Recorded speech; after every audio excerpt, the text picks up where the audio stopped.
Praise the lord. ಪ್ರೀತಿಯ ಸಹೋದರ ಹಾಗೂ ಸಹೋದರರೇ, ಇಬ್ರು ಸ್ನೇಹಿತರ ಬಗ್ಗೆ ನಾವು ನೋಡೋದಾದ್ರೆ, ಪ್ರೀತಿ ಮಕ್ಕಳೇ, ಇಬ್ರು ಒಳ್ಳೆ ಸ್ನೇಹಿತರನ್ನ ನೋಡಬಹುದು.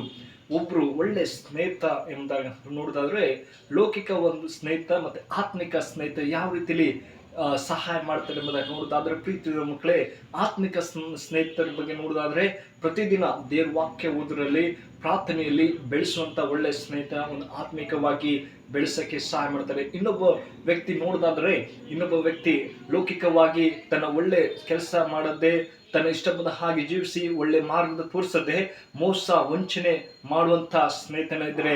ಆದರೆ ನಮಗಾದರೂ ಒಳ್ಳೆ ಸ್ನೇಹಿತ ಅಂದ್ರೆ ದೇವ್ರ ವಾಕ್ಯ ಹೀಗೆ ಹೇಳ್ತದೆ. ಯೋಹಾನ ಬರೆದ ಸುವಾರ್ತೆ 3:16 ವಚನ ಹೇಳ್ತದೆ, ದೇವರು ಲೋಕದ ಮೇಲೆ ಎಷ್ಟೋ ಪ್ರೀತಿಯನ್ನು ಇಟ್ಟು ತನ್ನ ಒಬ್ಬನೇ ಮಗನನ್ನು ಕೊಟ್ಟನು, ಆತನನ್ನು ನಂಬುವ ಒಬ್ಬನಾದರೂ ನಾಶವಾಗದೆ ನಿತ್ಯ ಜೀವ ಪಡೆಯಬೇಕೆಂಬುದೇ. ಹೌದು ಪ್ರೀತಿಯ ಮಕ್ಕಳೇ, ಎಷ್ಟು ಒಳ್ಳೆ ಸ್ನೇಹಿತರು ನಮ್ಮ ದೇವರು.